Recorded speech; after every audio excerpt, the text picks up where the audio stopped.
Welcome back to. कोशिश करने वालों की कभी हार नहीं होती। ओके, बहुत सारे ऐसे स्टूडेंट्स हैं जो कि एक बार नहीं, दो बार नहीं, 5 बार से ज़्यादा नेट का एग्ज़ाम दे चुके हैं। उन्होंने एडमिशन लिया है, अभी गेट का एग्ज़ाम दे चुके हैं, ठीक है। और भी इन्हीं फिजिक्स की बात नहीं है, अदर सब्जेक्ट की बात करूँ, ठीक है, इंटरव्यू तक चले गए बट वहाँ पे वो सेलेक्ट नहीं हो पाए। ओके, तो उनके लिए मैं एक ही बात कहना चाहूँगा, कोशिश करने वालों की कभी हार नहीं होती। ठीक है, इसी के ऊपर मैं आपके सामने 2 लाइन सुनाना चाहूंगा कि असफलता एक चुनौती है, इसे स्वीकार करो। असफलता एक चुनौती है, इसे स्वीकार करो। क्या कमी रह गई, देखो और सुधार करो। क्या कमी रह गई, देखो और सुधार करो। जब तक न सफल हो, नींद चैन को त्यागो तुम। संघर्ष का मैदान छोड़कर मत भागो तुम। कुछ किए बिना ही जय जयकार नहीं होती, और कोशिश करने वालों की कभी हार नहीं होती। कोशिश करने वालों की कभी हार नहीं होती। इसी लाइनों के साथ जो है मैं आज का लेक्चर स्टार्ट करता हूं। न्यूक्लियर फिजिक्स के ऊपर है, लेक्चर नंबर 23। ओके, मैंने लिखा नहीं, लास्ट लेक्चर है ये न्यूक्लियर फिजिक्स का, ये मैंने छोड़ दिया था। ये जो लेक्चर है ये बहुत ही इंपॉर्टेंट लेक्चर है, not only for exam but interview के पर्पज से भी बहुत इंपॉर्टेंट लेक्चर है। तो इसको बिल्कुल ध्यान से देखेंगे। मैंने यहाँ पर न्यूक्लियर फोर्स और न्यूट्रॉन प्रॉब्लम दोनों को एक साथ कंसिडर किया है। उसके पीछे रीजन है, ठीक है। रीजन क्या है तुम्हारे पास में कि न्यूक्लियर फोर्स की जो प्रॉपर्टीज है वो न्यूट्रॉन प्रॉब्लम से ही निकल के आएंगी। ओके, जैसे भाई अपने पास में अब मुझे न्यूक्लियर फोर्स के बारे में कुछ भी नहीं पता। ओके, तो इसको पता लगाने के लिए सबसे सिंपलेस्ट मेथड क्या है, न्यूक्लियर फोर्स मतलब न्यूक्लियस के अंदर जो फोर्स लगेगा। ओके, और न्यूक्लियस के अंदर क्या होते हैं, न्यूक्लियॉन्स होते हैं। तो कोई भी मैं 2 न्यूक्लियॉन्स लूं, उनके बीच में कैसी इंटरेक्शन हो रही है, उसके नेचर के बारे में अगर मैं जान लूंगा तो मैं न्यूक्लियर फोर्स के बारे में जान लूंगा। ठीक है, न्यूक्लियॉन्स के बीच में अट्रैक्शन है, रिपल्सन है, ठीक है, किस तरह का बिहेवियर आ रहा है, अगर वो पता लग जाए अपने को तो अपन न्यूक्लियर फोर्स की प्रॉपर्टीज को एक्सप्लेन कर सकते हैं। ओके, तो पहले 2 न्यूक्लियॉन्स की बात करेंगे, फिर 3 न्यूक्लियॉन्स, 4 न्यूक्लियॉन्स, ठीक है, ये सब अपन देख सकते हैं। ठीक है ना, तो चलिए इसको देखो स्टार्ट करते हैं। हेडिंग लिख लीजिए nuclear forces.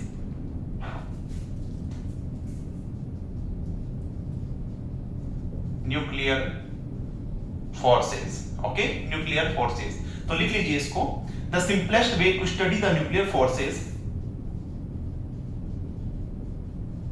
The simplest way to study the nuclear forces, the simplest way to study the nuclear forces is to understand the nature of, is to understand the nature of, is to understand the nature of interaction between 2 nucleons, interaction between 2 nucleons and उसके बाद में अपन 3, 4 या so on ऐसे nucleons की बात कर सकते हैं, and go for 3, 4 and so on system, and go for 3, 4 nucleons and so on system, ठीक है। तो न्यूक्लियर फोर्स को एक्सप्लेन करने के लिए, इसकी प्रॉपर्टीज को जानने के लिए सबसे सिंपलेस्ट मेथड है अपन न्यूक्लियस के अंदर जो न्यूक्लियॉन्स हैं उनके बीच में इंटरेक्शन के बारे में जान ले। ओके, लिख लीजिए। अब कुछ लोग बोलते हैं कि जो न्यूक्लियर फोर्स है वो अट्रैक्टिव टाइप का होता है, ठीक है।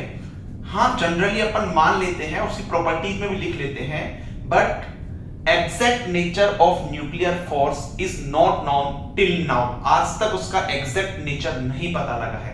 अगर कोई न्यूक्लियॉन्स के बीच में डिस्टेंस बहुत कम हो जाए, वैसे फर्मी ऑर्डर की होती है, लेकिन मैं बहुत कम कर देता हूं उनके बीच की डिस्टेंस, ठीक है, तो आपके पास में वो रिपल्सिव टाइप का बिहेवियर करने लग जाएगा न्यूक्लियर फोर्स। वैसे जनरली अट्रैक्टिव टाइप का होता है, ठीक है, लेकिन जो एग्जैक्ट बिहेवियर है, एग्जैक्ट नेचर है, अभी आज तक पता नहीं लगा है। तो लिख लीजिए, exact nature of nuclear force is not known, exact nature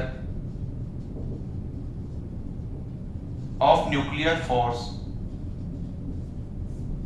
is not known till now, till now, ठीक है, ये अभी तक पता नहीं लगा है। नेक्स्ट लिखिए। अच्छा, जब फोर्स ही पता नहीं है, ठीक है, तो पोटेंशियल पता होगा? नहीं पता होगा। जब पोटेंशियल पता नहीं है तो अपन फिर कैलकुलेशन कैसे करेंगे? Just try heat and trial method, ठीक है ना। अपन रैंडम कोई पोटेंशियल लेंगे, उसको अप्लाई करके देखेंगे, तो अपन उससे पता लगा सकते हैं। तो लिख लीजिए इसके अंदर, so the potential field occurring among, so the potential field occurring, so the potential field occurring among nucleus is also, among nucleus, among nucleons is also not known। इसके बारे में भी अपने को नहीं पता है, पोटेंशियल के बारे में भी अपने को नहीं पता है। so we take the tentative potential field, so we take the tentative potential field, tentative potential field and modify it to match, and modify it to match, and modify it to match with experimental data, with experimental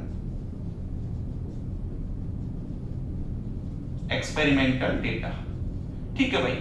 तो देखो क्या होता है, generally research के अंदर कोई भी जैसे डिस्कवरी होती है, एक्सपेरिमेंटल से डिस्कवरी होती है, तो उसके बाद में क्या होता है, अलग अलग जो है तुम्हारे पास में थ्योरेटिकल कांसेप्ट्स ले आते हैं, ठीक है ना, अलग अलग चीजें होती है, फिर एक्सपेरिमेंटल डेटा से मैच किया जाता है, ठीक है। सेम यहाँ पे भी ऐसा ही हुआ है, तुम्हारे पास में एक्सपेरिमेंटल जो डेटा है उससे अपने को कुछ न्यूक्लियर फोर्स के बारे में पता लगा, ठीक है, उसको मैच करने के लिए फिर अपन जो है अलग अलग पोटेंशियल को लेके चलेंगे, उससे क्या है श्रोडिंगर इक्वेशन से कैलकुलेट करके उसको एक्सपेरिमेंटल डेटा से मैच करेंगे, ठीक है। तो ये है न्यूक्लियर फोर्स का, नोट कर लीजिएगा, ठीक है। तो अपन बात करेंगे सबसे पहले study of two nucleon force, ठीक है। जो फोर्स लगेगा तुम्हारे पास में दो न्यूक्लियॉन्स के बीच में, पहले अपन उसकी स्टडी करेंगे, ओके। उससे पता लगाएंगे कुछ न्यूक्लियर फोर्स की प्रॉपर्टी के बारे में पता लगता है या नहीं लगता है। देखिए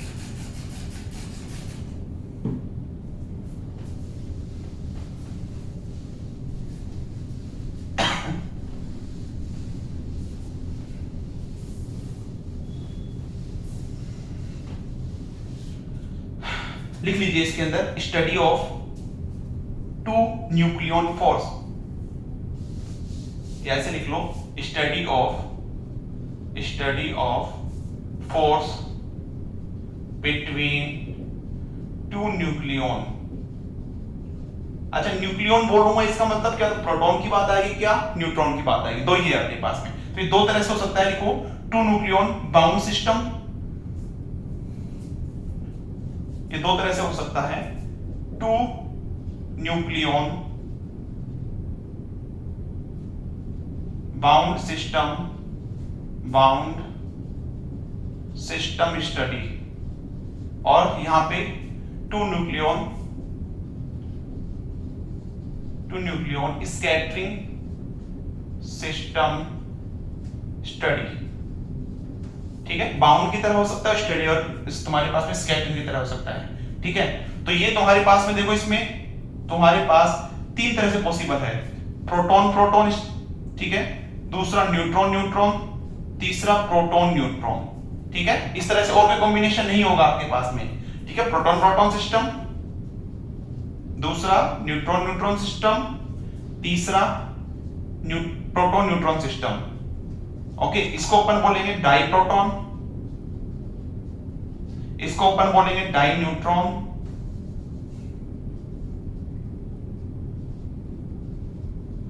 इसको अपन बोलेंगे ड्यूट्रॉन, इसको अपन बोलेंगे ड्यूट्रॉन, ठीक है, नोट कर लीजिएगा।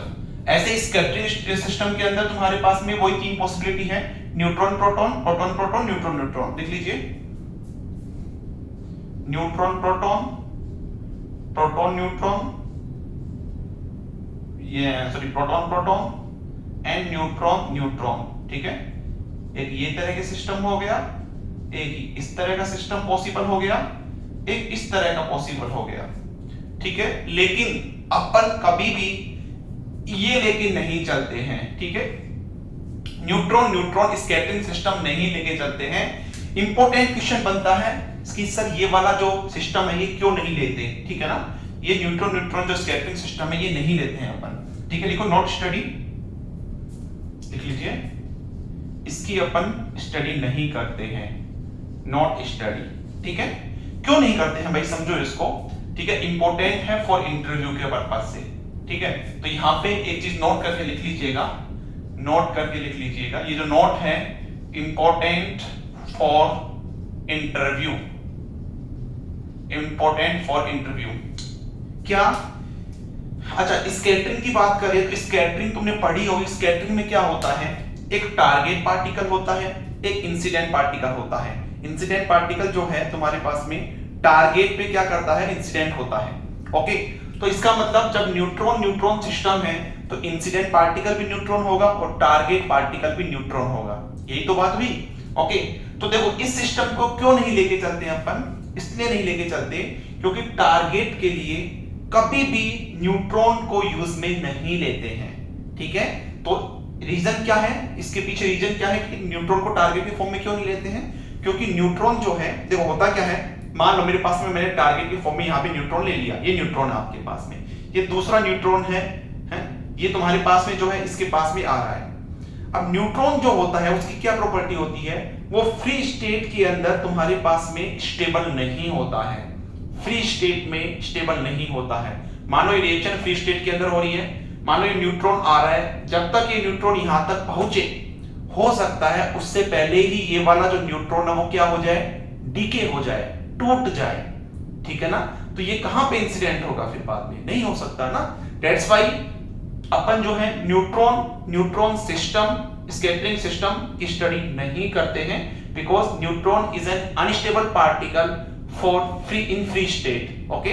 तो अपने को नहीं पता कि वो कब डीके हो जाए, तो लिख लीजिए इसको, लिखिए, we does not take neutron, लिखो, we do not take neutron as a target,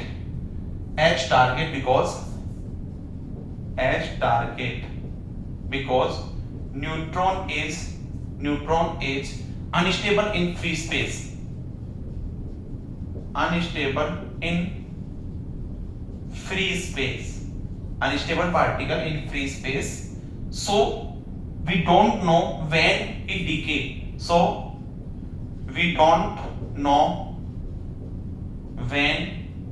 it decay, ठीक है। आई होप आपको समझ में आ गया होगा कि जो न्यूट्रॉन को जो है कभी भी टारगेट के फॉर्म में यूज में नहीं लेते, क्योंकि न्यूट्रॉन एक अनस्टेबल पार्टिकल है, हो सकता है कोई दूसरा पार्टिकल जब उसमें इंसिडेंट हो उससे पहले ही वो डीके हो जाए। That's why we don't take neutron as a target, okay.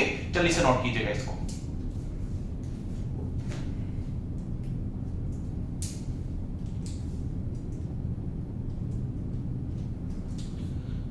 Okay, ये हो गया। चलिए अब अपन आगे देखते हैं इसके अंदर।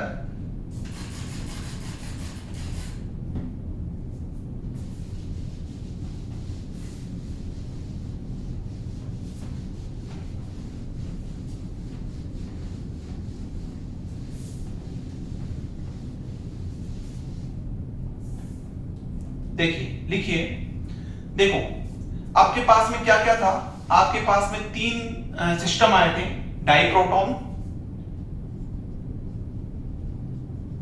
ठीक है, प्रोटॉन प्रोटॉन जिसको अपन ने बोला था, नेक्स्ट डाई न्यूट्रॉन, ठीक है, जिसको न्यूट्रॉन न्यूट्रॉन बोला था, एंड न्यूट्रॉन न्यूट्रॉन जिसको अपन ने प्रोटॉन न्यूट्रॉन बोला था। समझिएगा, दो पार्टिकल्स है, क्या तो प्रोटॉन हो सकता है क्या न्यूट्रॉन, दोनों की स्पिन क्या होती है, हाफ होती है भाई, ठीक है। मान लो तुम्हारे पास प्रोटॉन प्रोटॉन है तो स्पिन कितनी है इसकी, हाफ हाफ है, तो टोटल स्पिन क्या होगी, half minus half to half plus half, यही तो होगी। कहने का मतलब 0 1। 0 कब होगी, जब एक प्रोटॉन ऐसा हो एक प्रोटॉन ऐसा हो। 1 कब होगी, जब दोनों तुम्हारे पास में स्पिन अप हो या स्पिन दोनों डाउन हो, ये तभी 1 होगी। तो यहाँ पे मैं स्पिन लिख लेता हूं, स्पिन तुम्हारे पास में 1 पॉसिबल है, स्पिन आपके पास में 0 पॉसिबल है, ठीक है। स्पिन डाइप्रोटॉन के लिए 1 पॉसिबल है और 0 पॉसिबल है। 1 कब होगी डाइप्रोटॉन के लिए, ये लीजिए, इसके लिए भी 1 कब होगी, ये लीजिए, इसके लिए भी प्रोटॉन भी स्पिन अप हो, न्यूट्रॉन भी स्पिन अप हो। इसके लिए प्रोटॉन अप हो, ये डाउन हो, या फिर एक अप हो एक डाउन हो, ठीक है। इसके लिए क्या तो प्रोटॉन अप हो न्यूट्रॉन डाउन हो, या फिर न्यूट्रॉन अप हो प्रोटॉन डाउन हो, ठीक है। ये लीजिए, ये पॉसिबिलिटी लिख दिया मैंने, ठीक है। अब देखो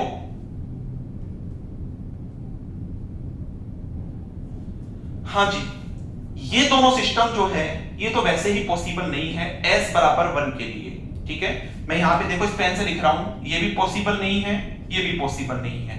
पॉसिबल क्यों नहीं है, ये पॉसिबल क्यों नहीं है, ठीक है, नॉट पॉसिबल। मैं साइड में लिख रहा हूं, यहां पे लिख लो नॉट पॉसिबल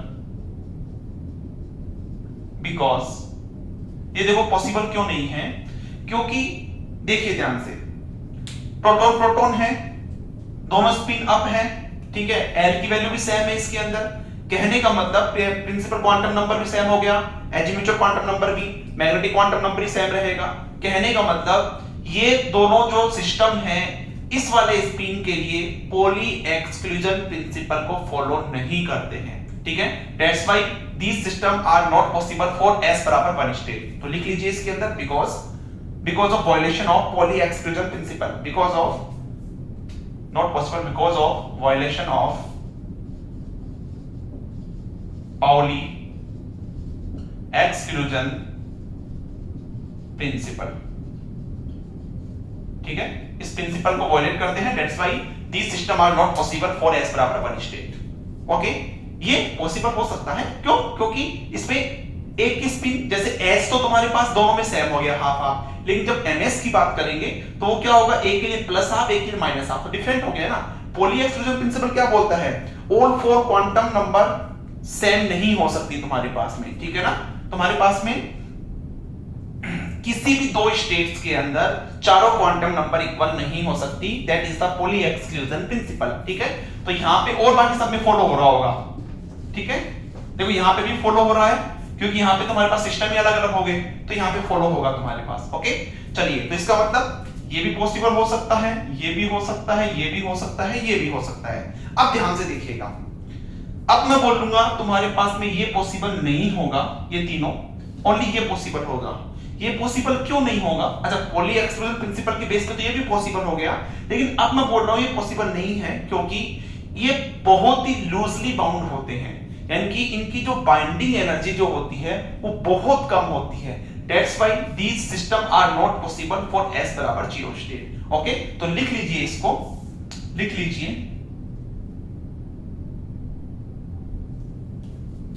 लिख लीजिए, very loosely bound, that means binding energy very less, ठीक है, बाइंडिंग एनर्जी वेरी लेस। तो लिख लो, इसमें नीचे से लिख लो, diproton and dineutron, diproton and dineutron do not exist in s बराबर 1 state. Diproton and dineutron does not exist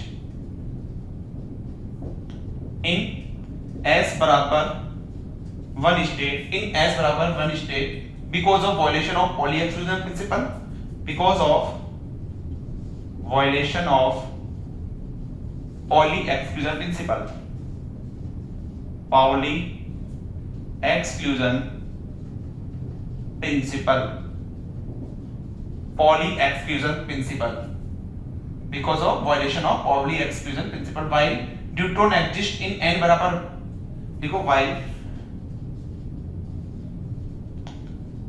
neutron exist in s बराबर 1 and s बराबर 0 स्टेट। एक बार के लिए न्यूट्रॉन s बराबर 0 के लिए भी एग्जिस्ट करने लग गया। चलिए नोट कर लीजिए एक बार, आगे लिखो, s बराबर 0 state is very loosely bound, s बराबर 0 state is very loosely bound. कहने का मतलब ऑलमोस्ट फ्री, ये ऑलमोस्ट क्या होते हैं, पार्टिकल फ्री रहते हैं, बाउंड नहीं हो पाते, वेरी लूजली बाउंड होते हैं, ठीक है। So we don't study diproton dineutron, देखो, so we don't study diproton and dineutron, we don't study diproton neutron, only study deuteron for s बराबर 1 स्टेट, ठीक है। तो अपन इसी की ही स्टडी करेंगे ओनली, ओके। आई होप आपको समझ में आया होगा ये, ठीक है। इसका रीजन एक और होता है भाई, ठीक है। डाइप्रोटॉन और डाई न्यूट्रॉन एग्जिस्ट क्यों नहीं करते, इसका रीजन एक और होता है। एक्चुअली क्या है, ये दोनों फर्मियोन्स हैं, तो इनका जो वेव फंक्शन जो है वो एंटी सिमेट्रिक होना चाहिए, ठीक है। लेकिन जब अपन डाइप्रोटॉन और डाई न्यूट्रॉन की बात करते हैं, इनका जो वेव फंक्शन आता है वो सिमेट्रिक आता है, ठीक है। क्वांटम मैकेनिक्स में तुमने पढ़ा होगा, तो इसलिए जो है अपन यहाँ पे इस डाइप्रोटॉन डाई न्यूट्रॉन नेचर के अंदर एग्जिस्ट नहीं करते, ओनली ड्यूट्रॉन एग्जिस्ट करता है, क्योंकि इसका जो वेव फंक्शन है फर्मियोन के कारण वो एंटी सिमेट्रिक ही तुम्हें मिलता है। एक रीजन ये भी दे सकते हैं अपन, ओके। चलिए इसको नोट कर लीजिएगा। अब कुछ प्रॉपर्टीज लिख लो न्यूक्लियर फोर्स की, जो कि एग्जाम्स में पूछी जाती है, ठीक है। प्रॉपर्टीज ऑफ न्यूक्लियर फोर्स हो सकता है नेट के एग्जाम में ना पूछा जाए, ठीक है, लेकिन जैसे गेट के एग्जाम में हुआ, ओके, जेस्ट के एग्जाम में हुआ, जो जेस्ट में तो न्यूक्लियर फिजिक्स नहीं आती है वैसे, टीएफआर के एग्जाम में हुआ, असिस्टेंट प्रोफेसर के एग्जाम में मान के चलिए क्वेश्चन तुम्हें मिल जाएगा यहाँ पे, ठीक है। पीएचडी एंट्रेंस एग्जाम में भी तुम्हें क्वेश्चन मिल जाता है, बीएआरसी के एग्जाम में भी क्वेश्चन मिल जाता है। सिंपल सा क्वेश्चन पूछता है, तुम्हारे पास में जो पीजीटी का एग्जाम होता है उसमें भी क्वेश्चन पूछ लेते हैं। सिंपल सा क्वेश्चन कैसे पूछते हैं, 4 ऑप्शन आपको देंगे और आपको बोलेंगे इनमें से तुम्हारे पास में न्यूक्लियर फोर्स के लिए कौन सा जो स्टेटमेंट है वो रॉन्ग है या कौन सा स्टेटमेंट राइट है, चारों ऑप्शन देके ये ऐसा कुछ करके पूछते हैं, ठीक है।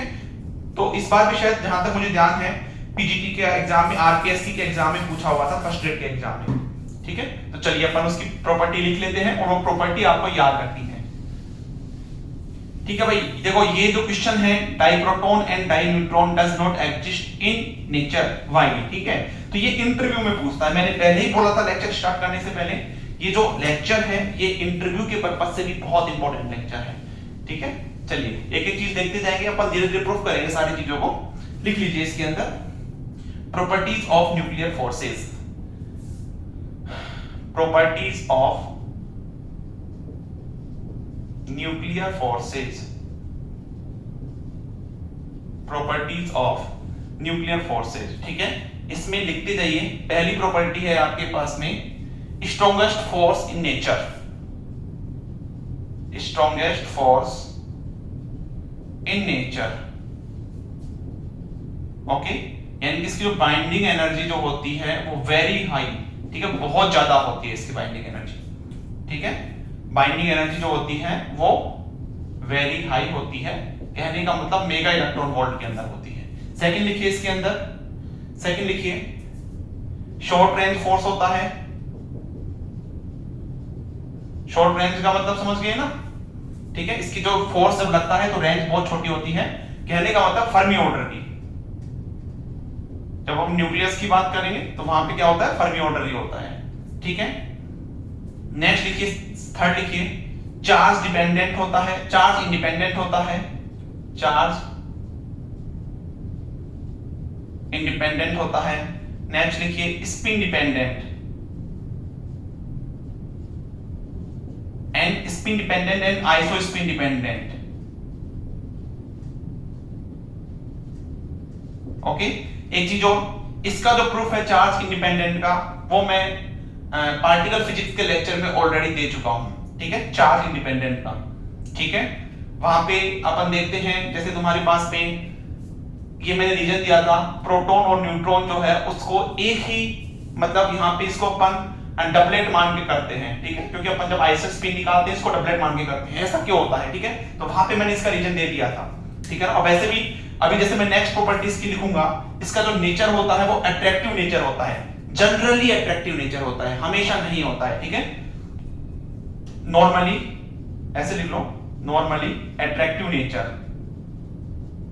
Attractive nature. तो इसका प्रूफ देखो कैसे देख सकते हैं, तुम्हारे पास न्यूक्लियर फोर्स का जो नेचर है अट्रैक्टिव नेचर बता रहा है, मतलब तुम्हारे पास प्रोटॉन है, न्यूट्रॉन है न्यूक्लियॉन्स के अंदर। अच्छा ये भी तो होगा, अरे ये भी तो होगा, ठीक है। अगर चार्ज डिपेंडेंट होता तो इनके बीच में क्या होता भाई, रिपल्सन फोर्स लगता, ठीक है। मैं न्यूक्लियर फोर्स की बात कर रहा हूं, इलेक्ट्रोस्टैटिक फोर्स की नहीं, ठीक है। अगर चार्ज डिपेंडेंट होता तो इसके बीच में रिपल्सन फोर्स लगता, लेकिन ये अट्रैक्शन फोर्स लगता है तुम्हारे पास में, ठीक है। क्यों लगता है, क्योंकि चार्ज पे इंडिपेंडेंट है, कोई भी दो न्यूक्लियॉन्स है उसके बीच में न्यूक्लियर फोर्स लगेगा तो अट्रैक्टिव टाइप का होगा, इसका मतलब चार्ज इंडिपेंडेंट। तो इसका प्रूफ यहां से हो गया, नोट कर लीजिएगा। नेक्स्ट लिखिए, सैचुरेशन प्रॉपर्टी रखता है जो न्यूक्लियर फोर्स है, वो सैचुरेशन प्रॉपर्टी को रखता है, सैचुरेशन प्रॉपर्टी रखता है। नेक्स्ट लिखिए, ये नॉन सेंट्रल फोर्स होता है,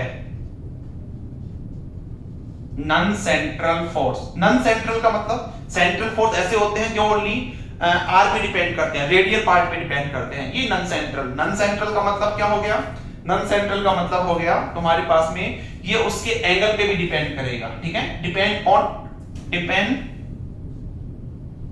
ऑन थीटा आल्सो, ठीक है, एंगल पार्ट पे भी डिपेंड करेगा। नेक्स्ट प्रॉपर्टी लिखिए, टेंसर नेचर का होता है, tensor nature, okay. Central force जो होता है, जो न्यूक्लियर फोर्स जो होता है वो टेंसर नेचर का होता है। एक और लिख लीजिए, वेलोसिटी डिपेंडेंट, ठीक है। नेक्स्ट एक और लिख लीजिएगा, वेलोसिटी डिपेंडेंट।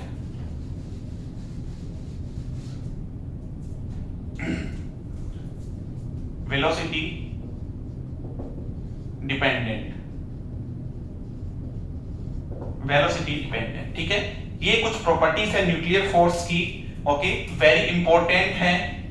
कौन कौन से एग्जाम के लिए, PARC एग्जाम के लिए, गेट के एग्जाम के लिए, ठीक है, असिस्टेंट प्रोफेसर के एग्जाम के लिए, ओके, इसके अलावा PhD एंट्रेंस एग्जाम के लिए,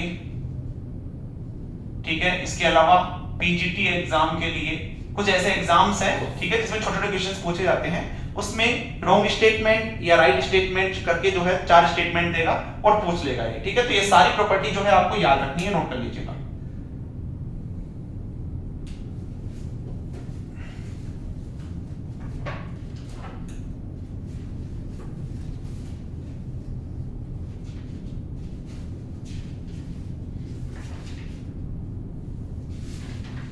नेक्स्ट लिखिए, इसके अंदर नेक्स्ट लिखिए, study of neutron.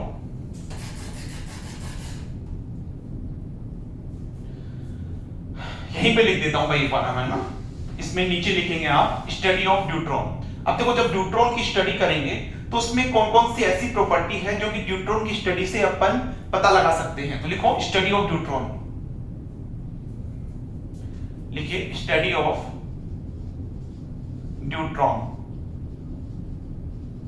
Study of neutron. तो लिखो इसके अंदर, from study of neutron, from study of neutron we get the information that, we get the information that, from study of neutron we get the information that nuclear forces are short range। अच्छा ये property मैंने लिख दी, क्या लिख दी, ठीक है। that पहला लिखो, nuclear forces are short range, ठीक है। सेकंड प्रॉपर्टी लिखो इसकी, और क्या पता लगता है न्यूट्रॉन की स्टडी से, nuclear forces are spin dependent, nuclear forces are spin dependent, okay.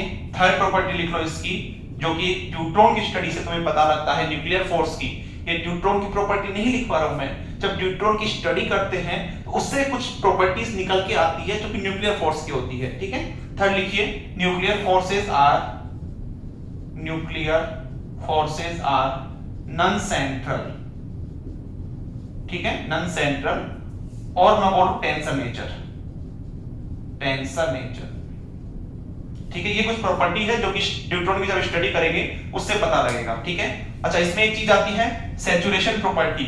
Saturation property का क्या मतलब है भाई, तुम्हारे पास सैचुरेशन प्रॉपर्टी का इतना सा मतलब है, कोई न्यूक्लियस है, उसके अंदर तुम्हारे पास में मान लो बहुत सारे क्या है न्यूक्लियॉन्स हैं, ठीक है, बहुत सारे न्यूक्लियॉन्स हैं, ये ऐसे करके बहुत सारे न्यूक्लियॉन्स है तुम्हारे पास में, ठीक है, ये ऐसे न्यूक्लियॉन्स है। तो सैचुरेशन प्रॉपर्टी क्या बोलती है कि कोई भी एक न्यूक्लियॉन ले लो, जैसे ये वाला न्यूक्लियॉन मैंने ले लिया, तो इसके ऊपर जो फोर्स लगेगा वो एक तो इसके कारण लगेगा, इसके कारण लगेगा, इसके कारण, इसके कारण, इसके कारण, इसके कारण, इसके कारण, मतलब उसके जो नेबरिंग एटम है उन्हीं के कारण उसके ऊपर फोर्स लगेगा। बाकी ये एटम जो है इसका इसके ऊपर कोई भी इफेक्ट नहीं पड़ेगा, ठीक है, मतलब ये सैचुरेट रहेगा तुम्हारे पास में, that is the saturation property. तो न्यूक्लियर फोर्स की जो प्रॉपर्टी होती है वो एक सैचुरेशन प्रॉपर्टी होती है। ओके, ये पूछ लेते हैं इंटरव्यू के अंदर, मेरे से पूछा हुआ है, मेरे से बीएआरसी के एग्जाम के अंदर इंटरव्यू के अंदर जो है क्वेश्चन पूछा हुआ है इंटरव्यू के अंदर, ठीक है। तो ये ध्यान रखना कुछ प्रॉपर्टीज, ठीक है। न्यूक्लियर फोर्सेज स्पिन डिपेंडेंट कैसे होते हैं, ये क्वेश्चन भी पूछे हुए हैं, ठीक है। तो ये अपन इसका प्रूफ देखेंगे, पहले एक बार इसको नोट कर लीजिएगा जल्दी से आप।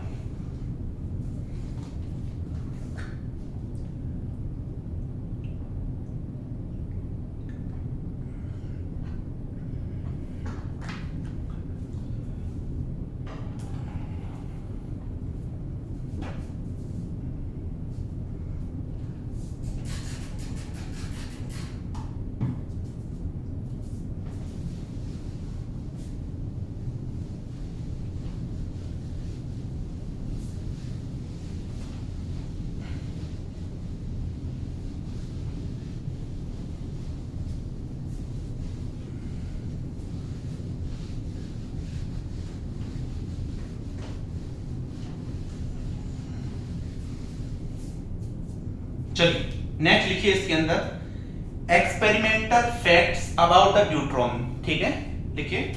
अब अपन न्यूट्रॉन की स्टडी कर रहे हैं भाई, लिखिए एक्सपेरिमेंटल फैक्ट्स अबाउट न्यूट्रॉन। कुछ एक्सपेरिमेंटल फैक्ट्स थे वो मैं बताता हूं। पहला लिख लीजिए इसके अंदर, इसकी जो बाइंडिंग एनर्जी होती है वो होती है 2.225, बाइंडिंग एनर्जी जो होती है 2.225 प्लस माइनस इतना, इसमें प्लस माइनस हो सकता है 0.002 mega electron volt, mega electron volt, ये इसकी बाइंडिंग एनर्जी होती है न्यूट्रॉन की, ठीक है। इसको दो तरह से निकाल सकते हैं, लिखो it can be measured by two ways, it can be measured by two ways, ठीक है, दो तरह से इसको निकाल सकते हैं। पहला है तुम्हारे पास में फोटोन डिसइंटीग्रेशन ऑफ न्यूट्रॉन, पहला है फोटो डिसइंटीग्रेशन ऑफ न्यूट्रॉन, और दूसरा है आपके पास में न्यूट्रॉन प्रोटॉन कैप्चर, जो कि बिल्कुल आसान मेथड है, न्यूट्रॉन प्रोटॉन कैप्चर, ठीक है। इसमें क्या होता है, जब अपन एक, इसके अंदर क्या होता है, जब अपन एक स्लो न्यूट्रॉन प्रोटॉन के ऊपर इंसिडेंट करवाते हैं, मैं बात कर रहा हूं स्लो न्यूट्रॉन की, ठीक है, तो अपने पास में क्या होता है, एक न्यूट्रॉन मिलता है प्लस गामा फोटोन मिलता है, ठीक है। तो इससे अपन आसानी से जो है बाइंडिंग एनर्जी कैलकुलेट कर सकते हैं। स्लो न्यूट्रॉन इसलिए लेते हैं क्योंकि अपन चाहते हैं इसमें जो है इसकी काइनेटिक एनर्जी का इफेक्ट ना आए, ठीक है, इसमें इसकी काइनेटिक एनर्जी का इफेक्ट ना आए, ठीक है। तो ये तुम्हारे पास में इसके दो मेथड हैं, ठीक है। तो आई एम नॉट इंटरेस्टेड कि मैं दोनों मेथड आपको एक्सप्लेन करूं, जस्ट ना पता होना चाहिए, ये पता होना चाहिए कि जो न्यूट्रॉन है उसकी बाइंडिंग एनर्जी इतनी होती है, ये आपको पता होना चाहिए, ठीक है। सेकंड लिखिए इसके अंदर, सेकंड एक्सपेरिमेंटल फैक्ट लिखो, न्यूट्रॉन के बारे में एक्सपेरिमेंटल फैक्ट है, इसकी जो न्यूक्लियर स्पिन जो होती है, न्यूक्लियर स्पिन जो होती है, जे की मैं बात करूं वो 1 होती है। इसकी जो पैरिटी होती है, इसकी जो पैरिटी होती है वो इवन पैरिटी होती है भाई, है ना, P = +1, यानी कि इवन पैरिटी होती है। ये एक्सपेरिमेंटल फैक्ट्स हैं, ठीक है, एक्सपेरिमेंटल फैक्ट्स हैं। नेक्स्ट लिखिए, इसका जो मैग्नेटिक मोमेंट होता है, मैग्नेटिक मोमेंट जो होता है, ठीक है, मैग्नेटिक मोमेंट को मैं रिप्रेजेंट कर देता हूं म्यू डी से, वो होता है 0.85735, म्यू टी, ठीक है, 0.85735 plus minus 0.0003 mu N, nuclear magnetron के फॉर्म में, ठीक है, नोट कर लीजिए। इलेक्ट्रिक क्वाड्रपोल मोमेंट जो होता है वो लिख लीजिए। इलेक्ट्रिक क्वाड्रपोल मोमेंट, इलेक्ट्रिक क्वाड्रपोल जो मोमेंट होता है इसका वो होता है आपके पास में, लिख लीजिए QD = 2.82 into 10 to the power minus 27, 2.82 into 10 to the power minus 27 centimetre square. Okay, centimetre square. Metre square की बात करो तो कितना हो जाएगा भाई? मीटर स्क्वायर की बात करूं तो 2.82 into 10 to the power minus 31 metre square, ठीक है, मीटर स्क्वायर। या फिर मैं इसको इसमें लिखना चाहूं लिखो, या फिर जो होता है 0.289 इलेक्ट्रॉन फर्मी स्क्वायर, या फिर 0.28 इलेक्ट्रॉन फर्मी स्क्वायर, ठीक है। तो ये कुछ वैल्यू होती है। यहां पे ध्यान से देखोगे QD जो है वो ग्रेटर देन 0 है। इसका मतलब देखो, जब मैंने आपको प्रॉपर्टीज ऑफ न्यूक्लियस प्रॉपर्टीज बताई थी तो वहां पे मैंने आपको तीन चीजें बताई थी, Q = 0, Q is greater than 0, Q is less than 0, ऐसे करके कुछ बताया होगा। तो 0 जब होता है तो वो स्फेरिकल सिमेट्रिक होता है। क्या यहाँ पे 0 है? यहाँ पे 0 नहीं है। अब यहाँ पे 0 नहीं है तो तुम्हारे पास में क्या आएगा? यहाँ पे तुम्हारे पास 0 नहीं है, इसका मतलब ये स्फेरिकल सिमेट्रिक नहीं है। तो लिखो neutron is not spherical symmetric. लिख लो neutron is not spherical symmetric. पूछ सकते हैं, ध्यान रखना। न्यूट्रॉन की जो प्रॉपर्टी है उससे भी तुम्हारे पास क्वेश्चन आते हैं भाई। नेक्स्ट लिखिए, इसका जो आइसोस्पिन होता है वो तुम्हारे पास 0 होता है। नेक्स्ट लिखिए, इसकी जो रेडियस होती है वो लगभग 2.1 फर्मी के आसपास होती है ना। इसकी जो रेडियस होती है वो 2.1 फर्मी के आसपास होती है, ठीक है। तो ये कुछ 7 इसके एक्सपेरिमेंटल फैक्ट्स थे अबाउट न्यूट्रॉन, ठीक है। इसके बारे में अपन देखेंगे। इन्हीं प्रॉपर्टीज को जब अपन देखेंगे तो अपन उससे न्यूक्लियर फोर्स की जो प्रॉपर्टीज है वहां से वो प्रूव करेंगे, ठीक है। जल्दी से इसको नोट कर लीजिएगा।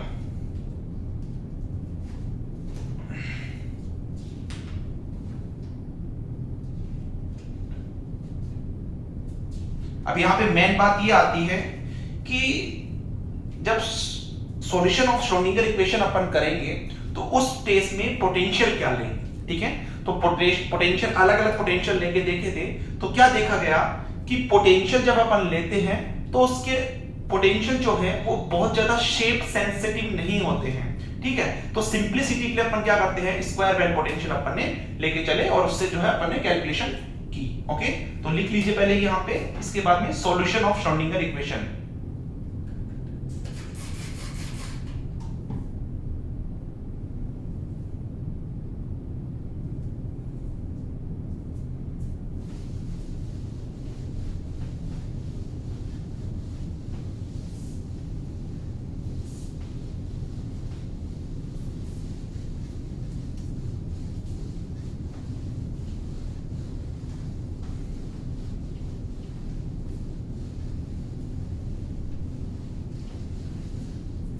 लिख लीजिए सॉल्यूशन ऑफ श्रोडिंगर इक्वेशन।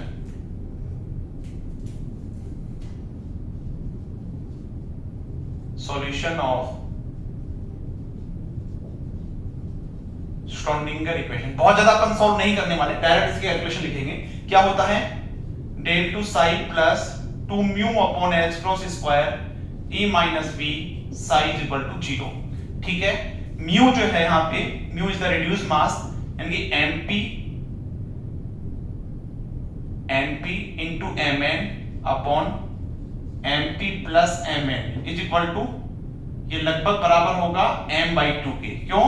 क्योंकि mp mn के इक्वल है, जिसको मैंने m मान लिया, ठीक है। तो ये m/2 के है। दिस इज द रिड्यूस्ड मास, ठीक है। नोट कर लीजिएगा इसको।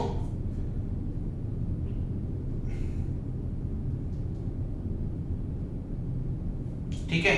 V क्या है भाई, यहाँ पे V क्या है, ये V क्या है, तो लिखो V is equal to potential field. V क्या है आपके पास में, V is the potential field between two nucleons in the nucleus, between two nucleons potential field है आपके पास में। लिख लो, precise nature of the field is not known. Precise nature of potential field is not known. Is not known. Precise nature of the potential field is not known. Therefore, tentative potential field may be taken. Therefore, tentative potential field may be taken. Tentative potential field may be taken for the solution of equation. For the solution of equation. For the solution of equation. ठीक है, tentative potential field लेते हैं, उसमें सबसे पहले आता है square well potential. इससे पहला आता है आपके पास में स्क्वायर वेल पोटेंशियल। ठीक है, इसके अंदर जो पोटेंशियल होता है that is minus V naught, जब आर जो है लेस देन आर हो, ठीक है, और जीरो जब आर जो है ग्रेटर देन आर नॉट हो। ठीक है, एग्जाम में इंटरव्यू में पूछते हैं कि जो स्क्वायर वेल पोटेंशियल लिया गया था उसका शेप बनाओ। ठीक है, तो इसका शेप आप आसानी से बना सकते हो, ग्राफ बनाने में तो माहिर होंगे आप। ठीक है, this is B r, this is r. देखो नेगेटिव में है, ये नेगेटिव में बना दिया, ये लीजिए, ये माइनस वी नॉट इसकी वैल्यू है, ये जीरो है, कहां पे है, आर बराबर आर नॉट पे है। ठीक है, और ग्रेटर देन पे तुम्हारे पास जीरो वैल्यू है, तो इस तरह का तुम्हारे पास में ग्राफ बन जाएगा। नोट कर लीजिएगा, वी नॉट इसकी डेप्थ है, आर नॉट विड्थ या रेंज है। वी नॉट इसकी क्या है, डेप्थ है, आर नॉट क्या है, विड्थ बोल दो या फिर और रेंज बोल दो, इसकी रेंज है। ठीक है, सेकंड जो इसमें पोटेंशियल दिया गया था that is exponential potential. Exponential potential,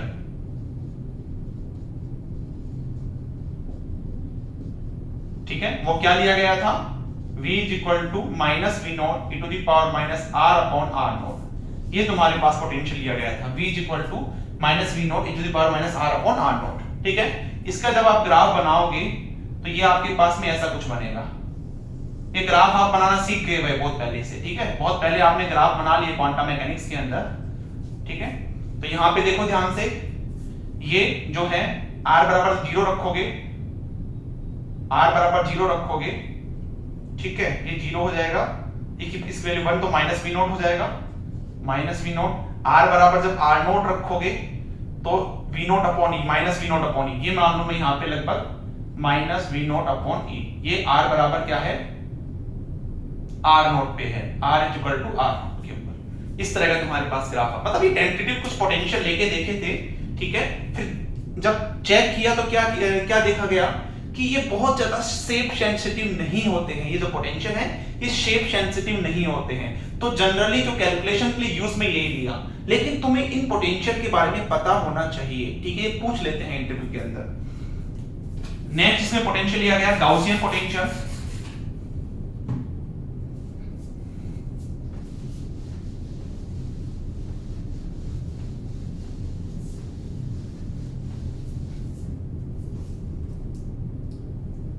लिखिए, थर्ड लिखिए इसके अंदर गाउसियन पोटेंशियल। ठीक है, गाउसियन पोटेंशियल लिया गया, ये है minus V naught, v is equal to minus V naught exponential minus r square upon r naught square, exponential minus r square upon r naught square. कहने का मतलब इसका ग्राफ कैसे आएगा, देखो अगर ये पॉजिटिव होता तो ऊपर की तरफ ऐसे आता, नेगेटिव है तो तुम्हारे पास में ऐसे करके, मतलब यहां से अपने को पॉजिटिव में ही बनाना है। क्यों, क्योंकि r की वैल्यू जो है हमेशा ग्रेटर देन 0 होती है। ठीक है, तो this is the V r, this is r, this is origin. ठीक है, अब देखो आर बराबर जब 0 रखूंगा इसकी वैल्यू माइनस वी नॉट आएगी। ठीक है, आर बराबर आर नॉट रखूंगा तो माइनस वी नॉट अपॉन ई आएगी। ठीक है, तो लगभग मैं यहाँ पे अगर यहाँ पे आर नॉट है इसकी वैल्यू यहाँ पे जो है कितनी आएगी, माइनस वी नॉट अपॉन ई आएगी। This is the Gaussian type potential. Okay, next last लिख लीजिए, इसके अंदर फोर्थ नंबर लिख लीजिए, युकावा पोटेंशियल। इस पोटेंशियल को आपको ध्यान में रखना है भाई, है ना। युकावा पोटेंशियल से क्वेश्चन पूछा हुआ है इंटरव्यू में, तो पूछते ही है कि युकावा पोटेंशियल का जो कर्व है वो ड्रॉ करके बताओ आप, इसका शेप कैसा आता है। ठीक है, बाकी एग्जाम के अंदर तुमने क्वांटम मैकेनिक्स के अंदर स्कैटरिंग थ्योरी पढ़ी होगी, तो वहां पे इससे रिलेटेड काफी क्वेश्चन पूछे हुए हैं। एम्पलीट्यूड बताओ उसका, scattering cross section, total scattering cross section. ठीक है, तो युकावा पोटेंशियल इंपॉर्टेंट है, ध्यान रखना। इसका जो पोटेंशियल होता है वो लिख लीजिए minus V naught, V is equal to minus V naught e to the power minus R upon R naught, e to the power minus R upon R naught upon R upon R naught। मतलब कहने का मतलब upon में R और आएगा इसके अंदर, upon R upon R naught। ठीक है, इसका जब तुम बनाओगे ग्राफ तो कुछ इस तरह से आता है, इस तरह से आता है भाई। ठीक है, तो ये तुम्हारे पास में R बराबर जब R नोट रखोगे, ओके, तो ये कैंसिल आउट हो जाएगा, तो ये माइनस वी नॉट अपॉन ई आएगा। ये ओरिजिन है। This is the Yukawa potential. ठीक है, इंपॉर्टेंट भी है, ध्यान रखना फॉर इंटरव्यू। ठीक है, गाउसियन के अंदर वैसे पूछते हैं what is the Gaussian function, इसका शेप बताओ, ये क्या बताता है, गाउसियन डिस्ट्रीब्यूशन क्या होता है। ये क्वांटम मैकेनिक्स में ऑलरेडी मैं एक्सप्लेन कर चुका हूं। ठीक है, जल्दी से नोट कर लीजिएगा इसको।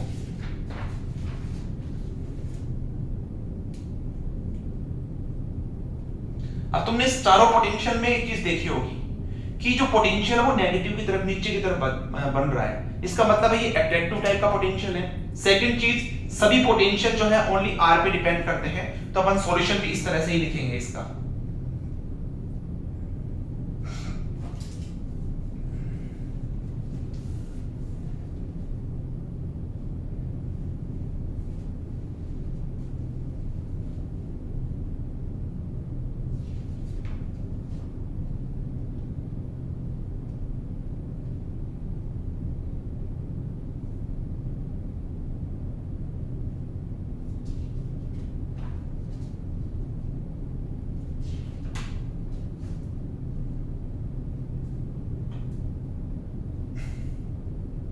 हो गया भाई, चलिए आगे चलते हैं अपन। इसमें देखिए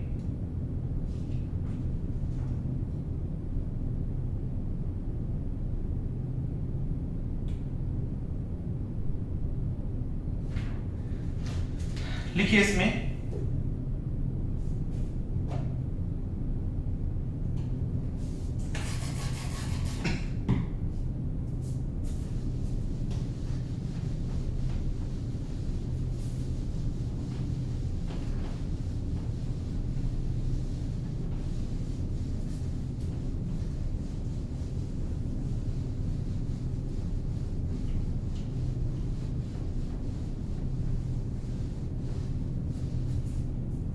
लिख लीजिए इसके अंदर, all these potential depend on R only, all these potential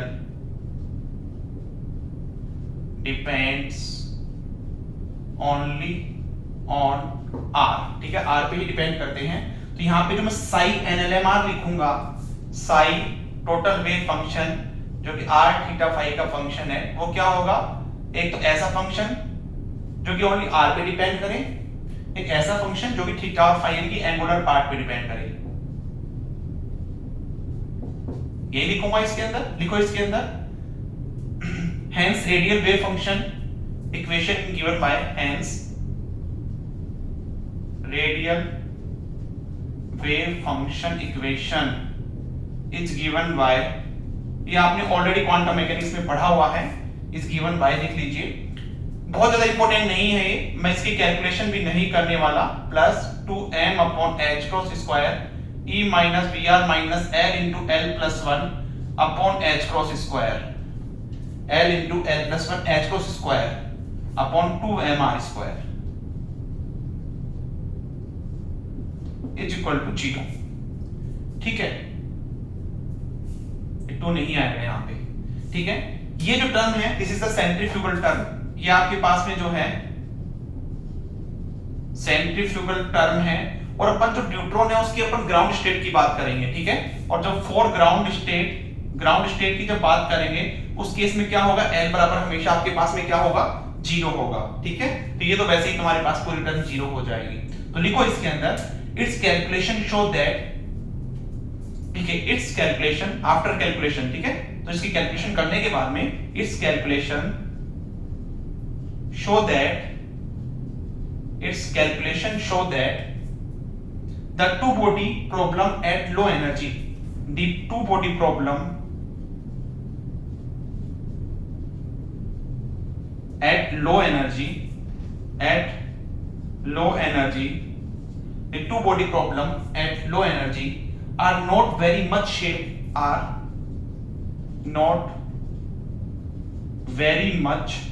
shape dependent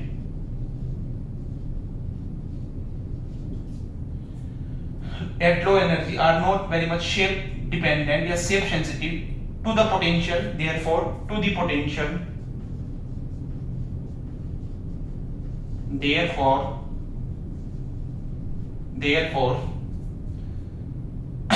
for simplicity we can take square wave potential, for simplicity ये मैंने आपको बताया था, for simplicity we can take square well potential for calculation, ठीक है। Calculation के लिए अपन जो है स्क्वायर वेल पोटेंशियल लेंगे क्योंकि ये बहुत ज्यादा शेप सेंसिटिव नहीं होते हैं, ठीक है। अब देखिए नेक्स्ट, अब देखिए भाई, आपको पता है, क्या पता है, फॉर ड्यूट्रॉन एक्सपेरिमेंटल फैक्ट से आपको पता लगा है इसकी जो स्पिन पैरिटी जो है वो क्या आती है 1+, ठीक है। तो वो अपन प्रूफ कर लेते हैं एक बार, ठीक है, वो अपन प्रूफ कर लेते हैं। देखो ड्यूट्रॉन जो है इसको कैसे लिखा जाएगा, 1d2, ठीक है, ऐसे लिखा जाता है, या फिर कभी-कभी 1d2 भी लिख लेते हैं, ठीक है, कैपिटल डी। प्रोटॉन यहाँ पे क्या है 1, न्यूट्रॉन यहाँ पे क्या है 1। तुमने न्यूक्लियर शेल मॉडल पढ़ रखा है, ठीक है। उसके लिए जब अपन निकालेंगे दिस इज 1s हाफ 1, इसे भी क्या आएगा 1s हाफ 1। तो यहाँ पे तुम्हारे पास Jp जो आएगा वो हाफ आएगा, Jn जो आएगा वो हाफ आएगा। दोनों के लिए s है, s के लिए Lp मतलब L जो होगी वो 0 होगा, Ln भी क्या होगा 0 होगा। तो अपन क्या चेक करेंगे, Jp plus Jn plus Lp plus Ln, ठीक है। तो देखो हाफ प्लस 0 प्लस 0, इसका मतलब 1 इज ऑड। अगर ये ऑड आता है तो तुम्हारे पास जो J होता है स्पिन वो क्या होता है Jp प्लस Jn, यही तो होता है, अरे यही तो पढ़ रखा है तुमने। अगर ये इवन आता है तो Jp माइनस Jn आता है, that means 1 half plus half is equal to कितना हो गया 1। तो स्पिन तो इसकी क्या आ गई 1 आ गई भाई, ठीक है। नेक्स्ट पेरिटी की अगर मैं बात करूं, तो -1 to the power Lp plus Ln, that means -1 to the power 0 plus 0, that means +1, ठीक है। तो यहां पे तुम्हारे पास क्या हो जाएगा 1 प्लस इसकी स्पिन पेरिटी आ गई Hp, ठीक है। तो न्यूट्रॉन का अपन जो एक्सपेरिमेंटल फैक्ट्स था उसको न्यूक्लियर शेल मॉडल से यहां पे अपन ने प्रूव कर दिया, ठीक है। नेक्स्ट अपन देखते हैं कि जो ग्राउंड स्टेट ऑफ न्यूट्रॉन है, ग्राउंड स्टेट जो न्यूट्रॉन है वो आपके पास में किस किस का कॉम्बिनेशन होता है। तुमने टर्म वैल्यू पढ़ी है एटॉमिक फिजिक्स के अंदर, पढ़ा दी मैंने, ओके, टर्म वैल्यू मैंने पढ़ा दी। देखते हैं उसके अंदर, लिख लिए फॉर न्यूट्रॉन, लिख लीजिए फॉर न्यूट्रॉन, ये आपने निकाल ली भाई 1+, न्यूट्रॉन के लिए ये आपने निकाल ली है, ठीक है, 1+। अब देखो ground state of neutron, ground state of neutron के लिए L बराबर क्या होगा तुम्हें 0, ये पता है, ठीक है। देखो इसकी दो पॉसिबिलिटीज है, एक तो ये पॉसिबिलिटी है, इस केस में s बराबर 0 होगा, एक ये पॉसिबिलिटी है, इस केस में s बराबर 1 होगा। s बराबर 0 का मतलब मैं लिखूंगा सिंगलेट, ध्यान रखना, क्यों, क्योंकि 2s + 1, तो s बराबर जब मैं 0 रखूंगा तो 1 आएगा, s बराबर जो 1 होगा उसको मैं लिखूंगा ट्रिपलेट। क्यों लिखूंगा 1? जब s बराबर मैं यहाँ पे 1 लूंगा तो इसकी वैल्यू कितनी आएगी? 2s + 1 की वैल्यू 3, तो इसको बोलते हैं ट्रिपलेट। एटॉमिक फिजिक्स में अपन पढ़ चुके हैं, ठीक है, इसको मल्टीप्लिसिटी बोलते हैं। तो देखो इसलिए तुम्हारे पास में यहाँ पे j बराबर क्या हो जाएगा? l + s, ठीक है, l की वैल्यू कितनी है? 0 प्लस s की वैल्यू कितनी है? 1, दैट मींस 1। ये हो गया तुम्हारे पास में। एंड पैरिटी, एंड इसकी जो पैरिटी बात करूं वो भी -1⁻0 आएगी, l की वैल्यू 0 है तो इवन पैरिटी आएगी, मतलब ये इसको सेटिस्फाई कर रहा है, ये यहां पे तुम्हारे पास इसको सेटिस्फाई कर रहा है, ठीक है। बट इफ s बराबर मैं 0 लेता हूं तो j बराबर कितना आ जाएगा? 0 आ जाएगा, जो कि इसको सेटिस्फाई नहीं करेगा, ठीक है। तो अगर मैं ग्राउंड स्टेट की बात करूं, अब देखो यहां पे आगे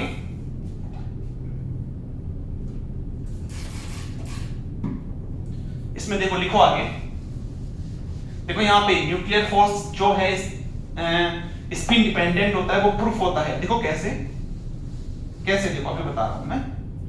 देखिए लिखिए इसके अंदर, this implies that ground state of neutron, लिखिए this implies that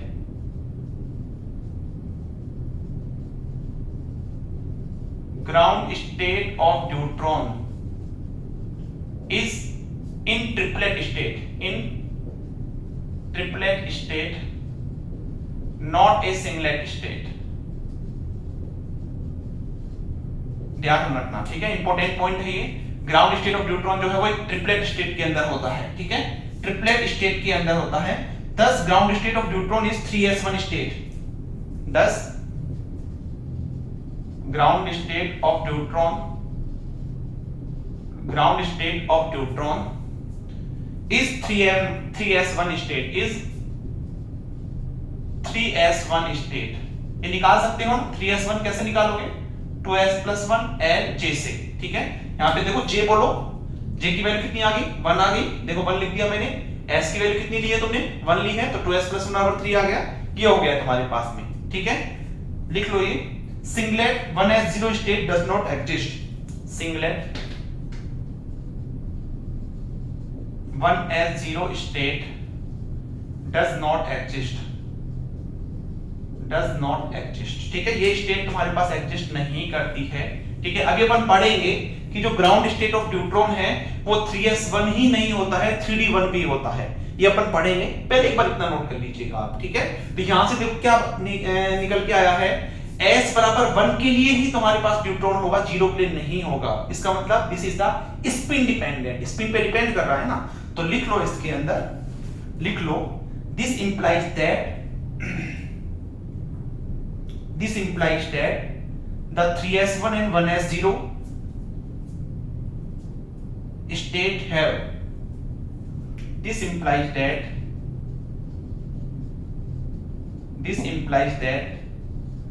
the 3s1 and 1s0 state have not equal strength।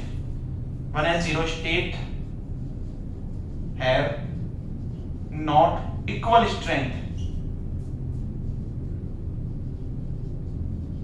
have not equal strength, so nucleon force in neutron.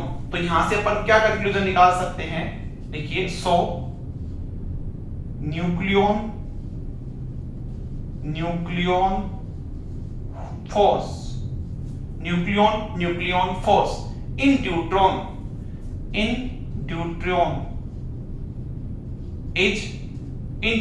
is spin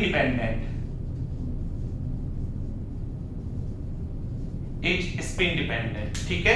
तो यहां से न्यूट्रॉन के study से अपने को एक चीज पता लग गया कि जो न्यूक्लियर फोर्स होता है वो स्पिन डिपेंडेंट होते हैं, ठीक है। तो अपन ऐसे इसको प्रूफ कर सकते हैं। कोई तुमसे पूछे न्यूक्लियर फोर्स की प्रॉपर्टी में जो प्रॉपर्टी आती है nuclear force is spin dependent, तो आप यहां पे ये बता सकते हो। नोट कर लीजिएगा इसको जल्दी से।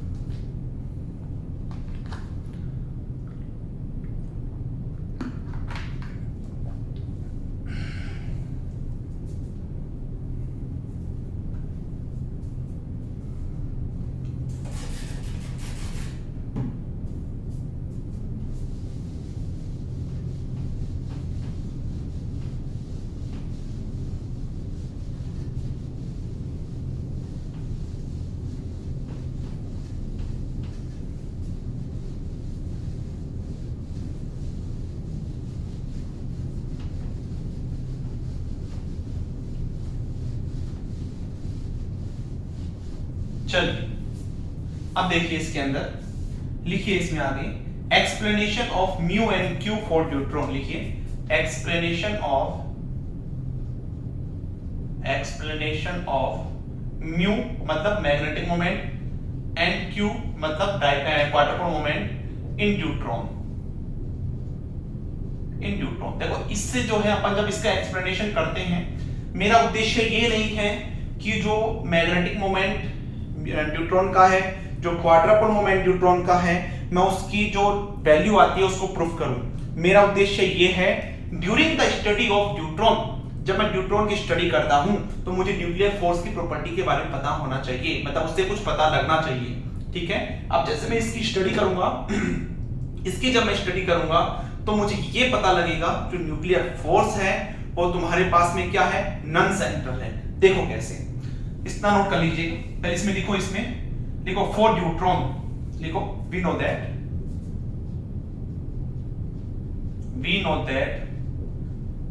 For neutron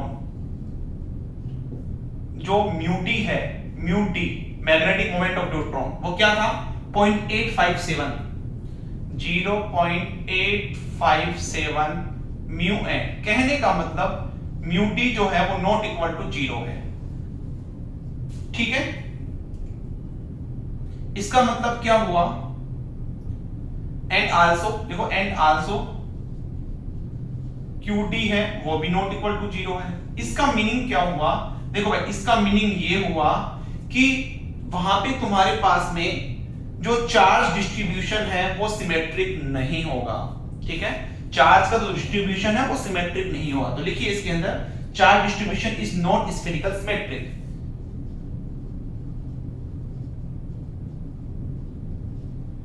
is not spherical symmetric,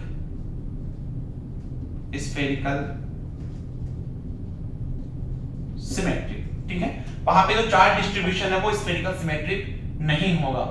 ठीक है, अब अभी अपन ने न्यूट्रॉन का जो ग्राउंड स्टेट निकाला था वो 3s1 निकाला था। अच्छा 3s1, s का मतलब क्या होता है l बराबर 0।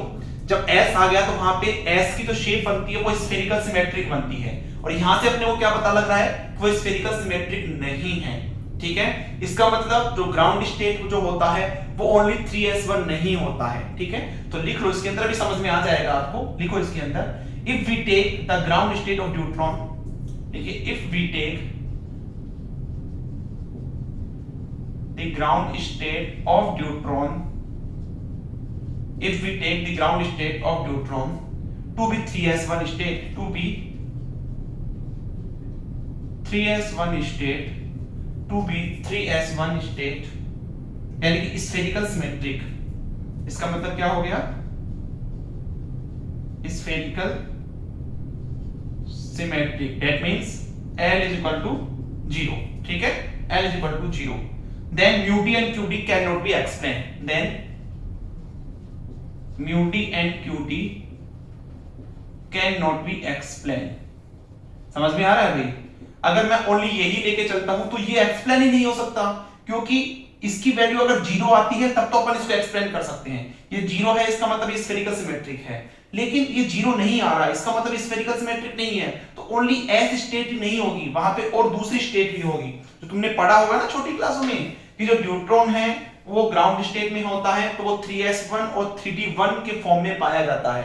ठीक है, वही निकल के आ रहा है यहां से, तो ये नोट कर लीजिएगा एक बार। लिखो इसके अंदर, तो इसके लिए जो पॉसिबिलिटीज है वो क्या क्या है, देखो लिखिए possibilities.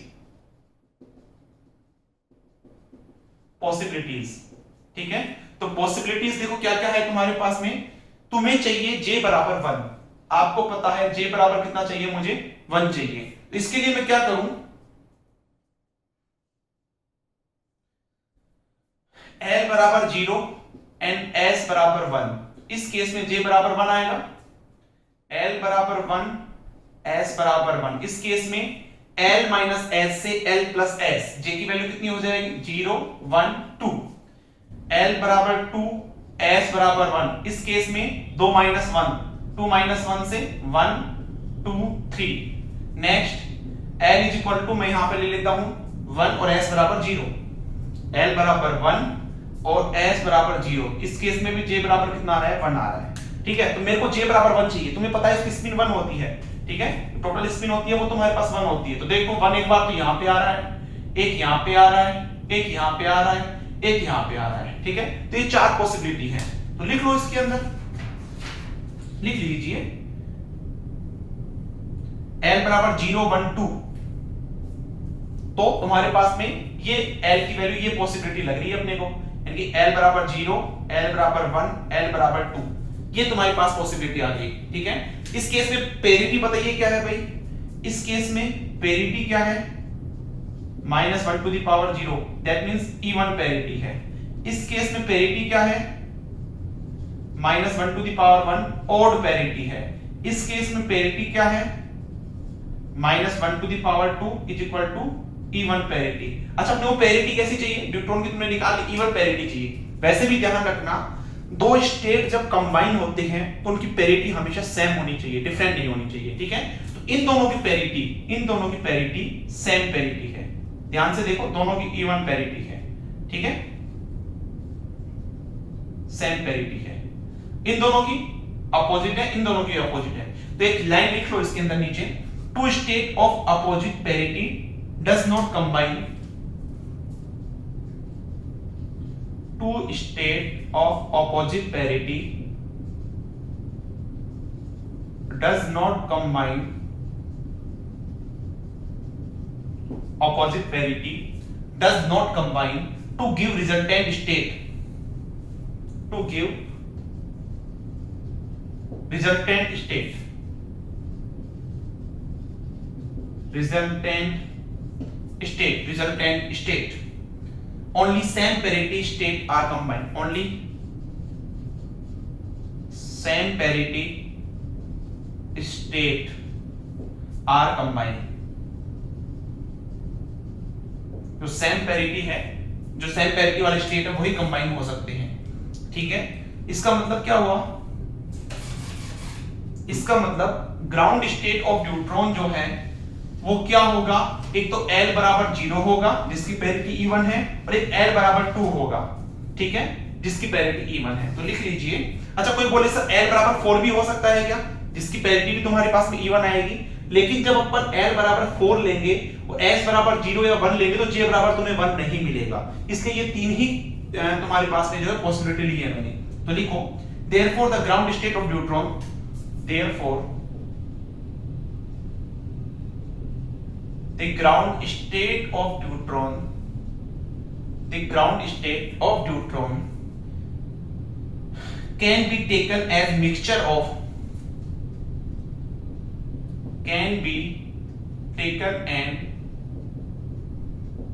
mixture of, can be taken and mixture of L बराबर 0, can be taken as mixture of L बराबर 0 and L बराबर 2 state, L बराबर 0 and L बराबर 2 state, to explain mu d and q d। देखो, to explain mu d and q d, इसको explain करने के लिए अपने को ये स्टेट लेनी पड़ेगी।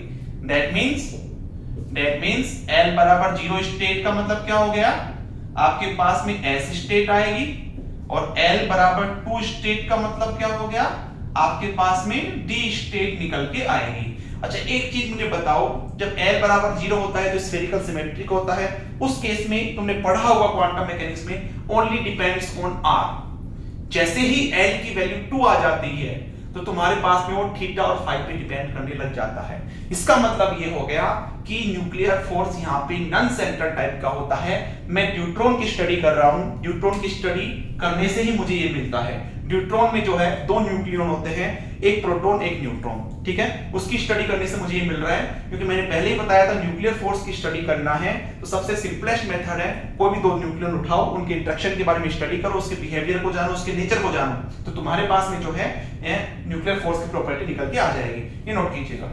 तो सो अपन क्या लिख सकते हैं, सो साई जो टोटल आएगा वो AS Sai S plus AD Sai D, मतलब S स्टेट का और D तुम्हारे पास D स्टेट का, ठीक है, जहां पे देखो वेहर AS के मॉड स्क्वायर प्लस AD के mod square is equal to 1, that is normalization condition. ठीक है, this is the normalization condition और ये नॉर्मलाइजेशन कांस्टेंट है, नॉर्मलाइजेशन कंडीशन, ये आपके पास नॉर्मलाइजेशन कंडीशन है। ठीक है, अब आफ्टर कैलकुलेशन, मैंने पहले ही बोला था मैं इसमें इंटरेस्टेड नहीं हूं। ठीक है, मैं जस्ट ये बताना चाह रहा हूं कि न्यूक्लियर फोर्स की प्रॉपर्टी कैसे निकल के आती है। तो लिखिए आफ्टर कैलकुलेशन या कैलकुलेशन शो दैट, लिखिए calculation show that deuteron spend 96%, लिखो deuteron spent 96% time in as state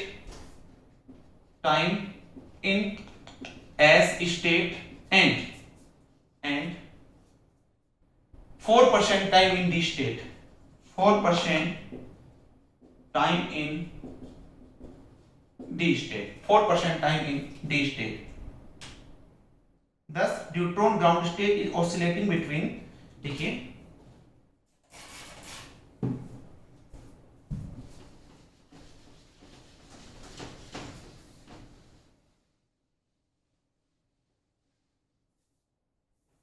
देखिए दस neutron ground state is oscillating between S and D state. ठीक है, ध्यान रखना, इंपॉर्टेंट बनता है क्वेश्चन, कौन सा स्टेटमेंट गलत है, न्यूट्रॉन के लिए कौन सा सही है। तो एक स्टेटमेंट ये दे सकता है, न्यूट्रॉन का जो ग्राउंड स्टेट है वो S और D के बीच में ऑसिलेट करता है, सही है गलत है, दिस इज द राइट, ध्यान रखना। ठीक है, तो लिखो therefore ground state of neutron is a mixture of, लिखिए देयरफॉर, अलग पेन से लिख रहा हूं, इंपॉर्टेंट है, देयरफॉर ये भी प्रॉपर्टीज ऑफ न्यूट्रॉन के अंदर चला जाता है, ध्यान रखना। Therefore ground state of neutron is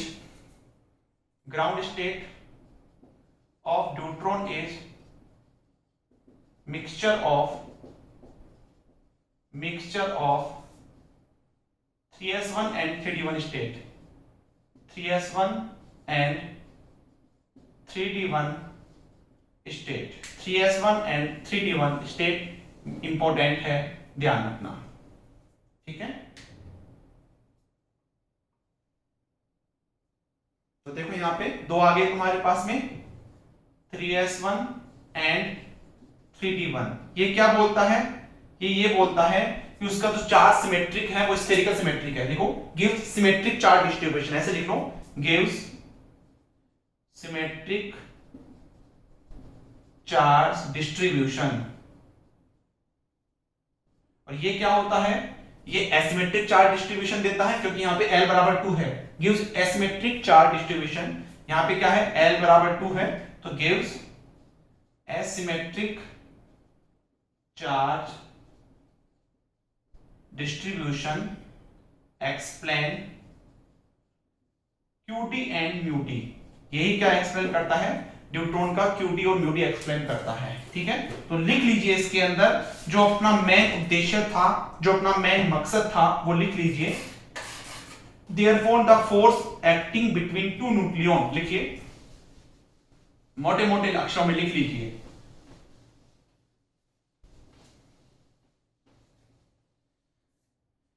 therefore the force acting between two nucleon, therefore the force acting between two nucleons, the force acting between two nucleons inside the neutron is, inside the neutron is non-central, and this type of force is a tensor force, and this type of force is a tensor force। बहुत सारे student तो यही confuse हो गए कि sir ये non central force होता है, ये कहां से एक्सप्लेन कर दिया आपने, कैसे लिख दिया ये बात। ठीक है, तो भाई ध्यान दो, नॉन सेंट्रल का मतलब होता है थीटा और फाई पे डिपेंड करे, और जो L बराबर 2 जो होता है तुम देख लेना, ठीक है, R की वैल्यू या Y की वैल्यू अगर मैं 0 0 लेता हूं, यानी L की वैल्यू भी 0, M की वैल्यू भी 0 लेता हूं, तो वो आती है कितनी 1/4 पाई के आसपास, ऐसे कुछ आती है क्या, देख लेना भाई, मुझे ध्यान नहीं है अच्छे से, ठीक है ना। और जब मैं इसकी L की वैल्यू 1 ले लूं या 2 ले लूं, हाँ, जैसे y 1 0 ले लूं तो √3/4 पाई cos थीटा, ठीक है, ऐसे ही y 2 0 ले लूं तो यहां पे तुम्हारे पास में sin थीटा cos थीटा करके कुछ आता है, मतलब ये थीटा पे डिपेंड कर रहा है, इसका L बराबर 2, इसका मतलब ये नॉन सेंट्रल फोर्स हो गया, ठीक है। तो देखो न्यूट्रॉन की अपन ने स्टडी करी, उससे मुझे मिला कि जो न्यूक्लियर फोर्स होता है this is the non central force, ठीक है, ये मैंने स्टार्टिंग में ही भी बताया था, नोट कर लीजिए इसको।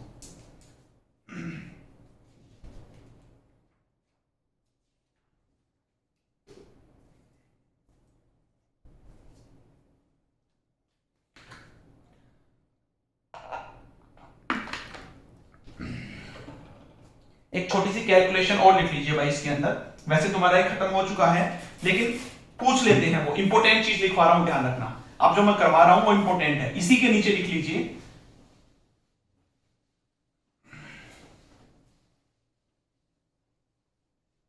क्वेश्चन पूछते हैं आजकल, ठीक है, और जैस में पूछ सकते हैं ऐसे क्वेश्चंस। अब जो मैं लिखवा रहा हूं वो ध्यान से आपको याद करना है, लिख लीजिए इसी के नीचे जहां पे अपन ने खत्म किया था उसके नीचे लिख लीजिए VT, ठीक है, total potential, VT is the total potential, होगा ये होगा VRS12, ये होगा VRS12, ठीक है, this is the total potential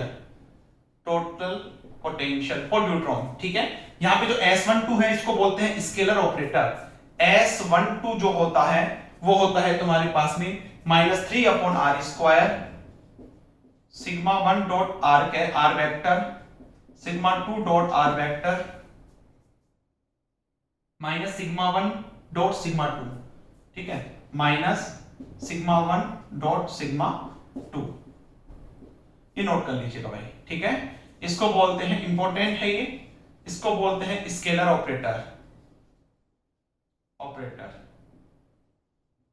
scalar operator, note कर लीजिएगा, ठीक है। इस सिग्मा की जो ओरिएंटेशन है वो अलग अलग हो सकती है, उसी पे अभी अपन क्वेश्चंस करने वाले हैं कुछ, चलिए इसको नोट कर लीजिएगा। नेक्स्ट लिखिए इसके अंदर, hence net potential between two nucleons inside the neutron, लिखिए hence net potential between two nucleons inside the nucleus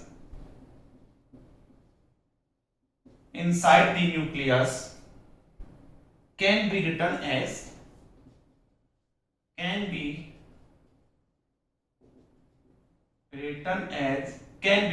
as लिख लीजिए VT is equal to V1R plus V2R sigma 1 theta plus V2R sigma 1 dot sigma 2 vector plus तीसरा लिख लीजिए V3R S1 S2 V3R S1 S2,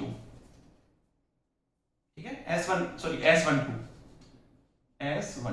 ये note कर लीजिए, this is the total potential for neutron inside the nucleus, ठीक है, लिख लो, this is the ordinary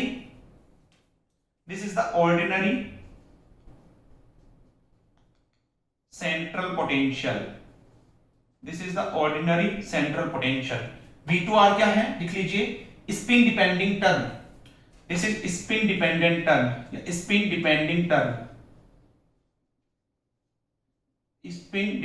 term, V3R क्या है वो भी लिख लीजिए, this is the non central term, ठीक है, ये आपको क्या बताता है, नॉन सेंट्रल टर्म, ओके, ये जो पोटेंशियल होता है वो इनसाइड ही होता है। अब एक चीज नोट करके लिख लीजिए भाई, जो कि मैं आपको बताना चाह रहा था इस कैलकुलेशन के अंदर, लिख लीजिए sigma 1 vector dot sigma 2 vector is equal to -3 is equal to +1, ये किसके लिए होता है, फॉर सिंगलेट, ये किसके लिए होता है, फॉर ट्रिपलेट, ठीक है। अगर आप इसको याद कर लोगे तो बहुत अच्छा रहेगा, इंपॉर्टेंट नहीं, वेरी इंपॉर्टेंट, ठीक है। For BARC exam, GATE exam, JEST exam, TIFR exam, assistant professor में तो पता नहीं इतना पूछेंगे, पूछ सकते हैं, ठीक है। ये इंपॉर्टेंट है, इसका अपन प्रूफ देखना है तुम्हें, सॉल्यूशन भी देख लेते हैं ना भाई, इसका अपन प्रूफ भी देख लेते हैं। देखो तुम्हें पता होना चाहिए sigma vector is equal to 2s vector होता है sigma vector is equal to 2s vector, okay. चलिए, और तुम्हें यह भी पता होगा कि जो सिग्मा स्क्वायर है उसको मैं लिख सकता हूं sigma x square, sigma y square, sigma z square. Sigma x square identity matrix, that means 1 plus 1 plus 1 3 के बराबर होता है, ये भी तुम्हें पता होना चाहिए। अच्छा, इसको मैं ऐसे लिख लूं, sigma 1 plus sigma 2 is equal to 2s1 plus s2, लिख लूं ऐसे। अच्छा, इसको ऐसे लिख सकता हूं मैं, सिग्मा 1 प्लस सिग्मा 2 का square is equal to 2s square. इसको वापस मैंने s लिख लिया और स्क्वायर कर दिया तो ये s स्क्वायर, तो यहां पे शायद 4s स्क्वायर आ जाएगा, 4s स्क्वायर आ जाएगा, देख लीजिए भाई एक बार, ठीक है, 4s स्क्वायर, ठीक है। और इसको मैं क्या लिख सकता हूं, 4s इंटू s प्लस 1, ये लिख सकता हूं, क्योंकि s जो होता है वो s into s plus 1 under root h cross, ऐसे ही तो होता है। मैं h क्रॉस की बात नहीं कर रहा हूं अभी, ठीक है, उसको मैं सिंपलिसिटी के लिए 1 मान लिया मैंने, तो ये आ गया तुम्हारे पास में, ठीक है।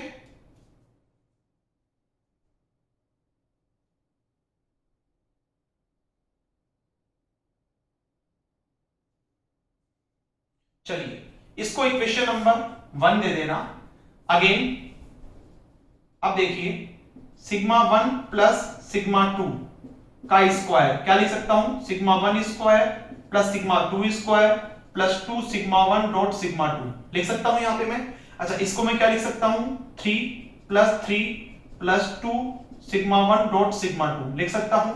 तो यहां पे तुम्हारे पास क्या हो जाएगा, सिग्मा 1 प्लस सिग्मा 2 का स्क्वायर इज इक्वल टू 3 और 3 6 प्लस 2 सिग्मा 1 डॉट सिग्मा 2। मुझे नहीं लगता यहां तक किसी को दिक्कत होनी चाहिए। इक्वेशन नंबर 2, ये आपके पास इक्वेशन 2 आ गई, ठीक है। अब अपन सिंगलेट के लिए एक बार s की वैल्यू रखेंगे, एक बार ट्रिपलेट के लिए s की वैल्यू रखेंगे, तो तुम्हारे पास इसकी वैल्यू तुम्हारे पास निकल के आ जाएगी, ठीक है। इतना नोट कीजिएगा, फिर अपन आगे चलते हैं इसमें।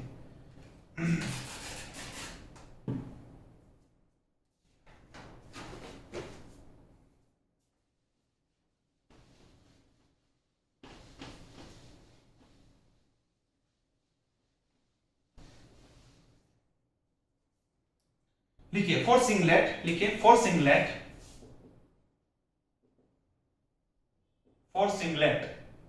s इज इक्वल टू 0, ये आपको पता होना चाहिए, ठीक है। s इज इक्वल टू 0, इसका मतलब क्या, एक स्पिन ऐसे हो ऐसे हो, है ना। And for triplet s is equal to कितना आता है, 1 आता है, दैट मींस ये, ठीक है, 1 आता है, इसका मतलब 2s प्लस 1 से 3 आ गया, इसलिए उसको ट्रिपलेट बोलते हैं, बहुत बार बता चुका। सो फ्रॉम इक्वेशन 1 से मैं क्या निकाल सकता हूं कि सिग्मा 1 प्लस सिग्मा 2 का स्क्वायर इज इक्वल टू, जब मैं s बराबर 0 रखूंगा, देखो वहां पे, तो ये 0 हो जाएगा, ठीक है, फॉर सिंगलेट, और सिग्मा 1 प्लस सिग्मा 2 का square is equal to 1, sorry, s बराबर जब मैं 1 रखूंगा, तो देखो यहाँ पे 1 plus 1 2 into 1 2 into 4 8 for triplet, ये आपके पास में आ गया, ठीक है। इसकी वैल्यू जब यहां पे रखेंगे तो तुम्हारे पास सिग्मा 1 डॉट सिग्मा 2 की वैल्यू आ जाएगी, तो लिख लो इसकी वैल्यू। तो सिंगलेट के लिए निकाल लो पहले,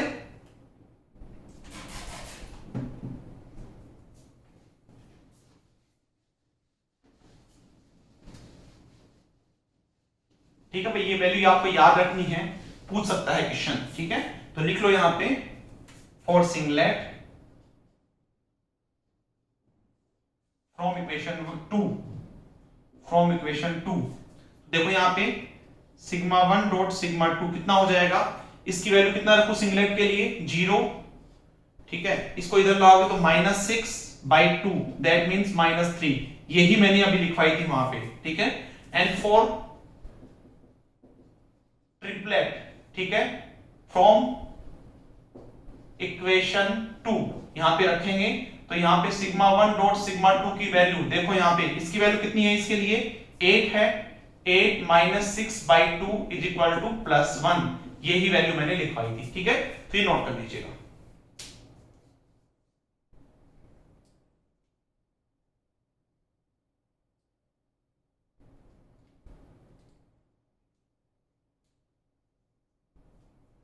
अब देखो यहां से एक चीज और निकल के आती है, ठीक है, यहाँ पे जो मैंने बताई थी, जो न्यूट्रॉन होता है वो न्यूक्लियर फोर्स होता है वो स्पिन डिपेंडेंट होता है, देखो वो भी निकल के आता है। कैसे, देखिए यहां पे लिखिए, लिखो, so V is equal to V1R, so V is equal to V1R plus V2R plus V2R sigma 1 dot sigma 2 vector. अगर मैं नॉन सेंट्रल वाला टर्म नहीं लेता हूं, एक बार ये वाला टर्म लेके चल रहा हूं, ठीक है, तो अगर मैं लिखो इफ सिंगलेट की बात करूं तो S बराबर 0, that means sigma 1 dot sigma 2 is equal to -3। तो यहां पे क्या हो जाएगा, V is equal to V1R minus 3V2R। यही हो जाएगा, किसके लिए है ये, सिंगलेट के लिए। एंड फॉर ट्रिपलेट क्या हो जाएगा भाई, S इज इक्वल टू 1 और सिग्मा 1 डॉट सिग्मा 2, इसकी वैल्यू कितनी हो जाएगी आपके पास में, +1। That means V is equal to V1R plus V2R। तो देखो तुम्हें यहां से क्या क्या मिल रहा है, यहां से ये मिल रहा है, अगर S बराबर 0 होता है तो पोटेंशियल ये आता है, S बराबर 1 होता है तो पोटेंशियल ये आता है। That means this is also a spin dependent term, ठीक है, तो लिख लो इसके अंदर, so potential is different for different spin. तो लिखो, so potential is different for different spin, ठीक है, पोटेंशियल जो है डिफरेंट स्पिन के लिए डिफरेंट होता है। सो न्यूक्लियर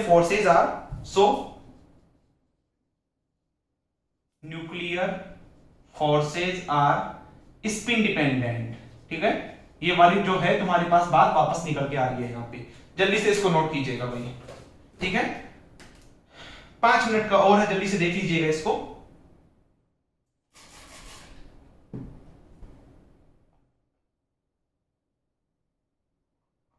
ये जो स्केल ऑपरेटर अपन ने लिखा है, स्केलर ऑपरेटर, उसकी वैल्यू भी तुमसे पूछ सकता है, ठीक है, तो देखो उसके अलग अलग तुम्हारे पास में केसेस बनेंगे, 3-4 केसेस बनेंगे, वो अपन जल्दी से देख लेते हैं।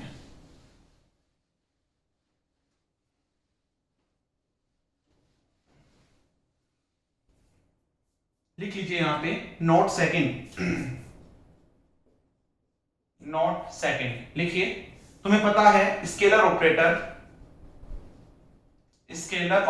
क्या थी value, S12 is equal to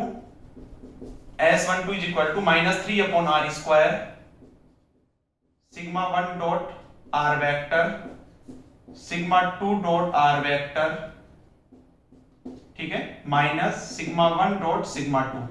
यही थी तुम्हारे पास में, यही थी भाई वैल्यू, ठीक है। पहला केस क्या है, पहला केस ये है कि तो तुम्हारे पास सिग्मा 1 है वो ऐसा हो, और सिग्मा 2 है, ये सिग्मा 1 है, ये सिग्मा 2 है, और दोनों के बीच की डिस्टेंस क्या है, r वेक्टर है, ऐसा हो तुम्हारे पास में, ठीक है, इस तरह से हो।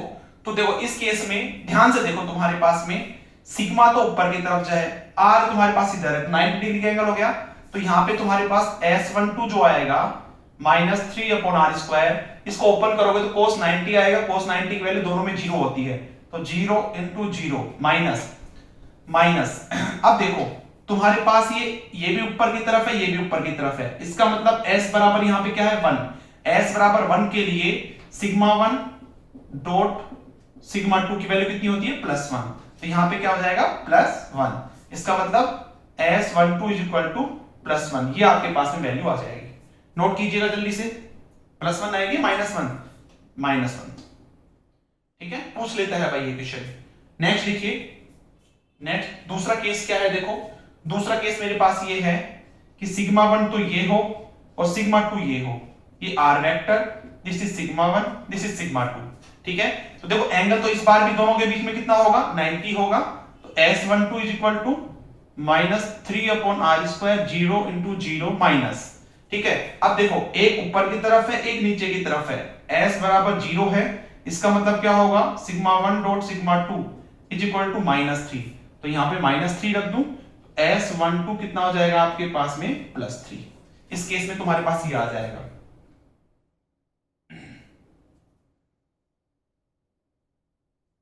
ठीक है, तीसरा केस लिख लो।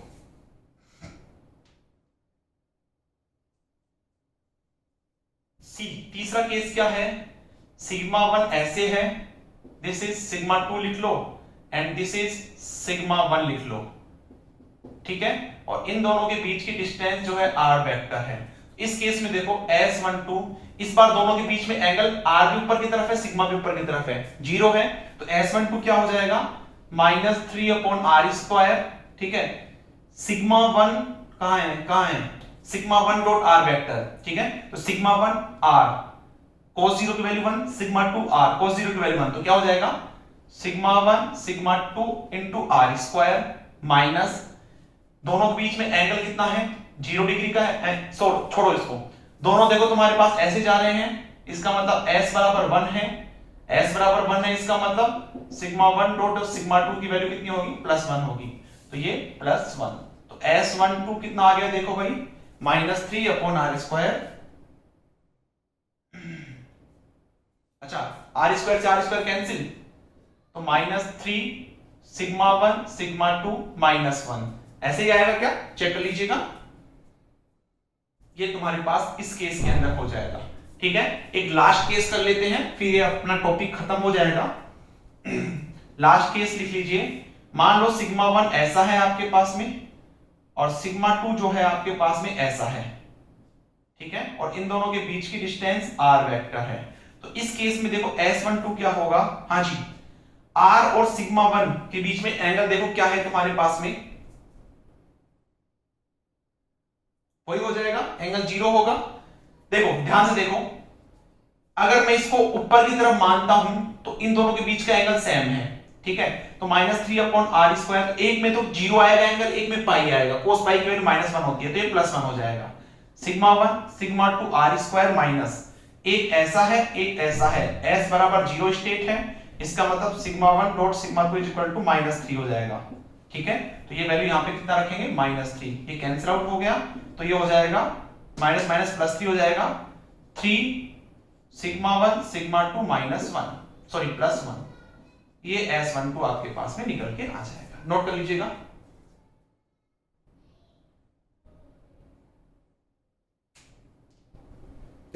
ठीक है, तो ये आपका लेक्चर था, इसमें अपन ने देखा न्यूक्लियर फोर्स की प्रॉपर्टी क्या होती है, आपको सारी याद रखनी है, न्यूट्रॉन की प्रॉपर्टीज क्या होती है वो सारी याद रखनी है, ground state is the mixture of the 3s1 and 3d1, ये स्केलर फैक्टर है, ये याद रखना है।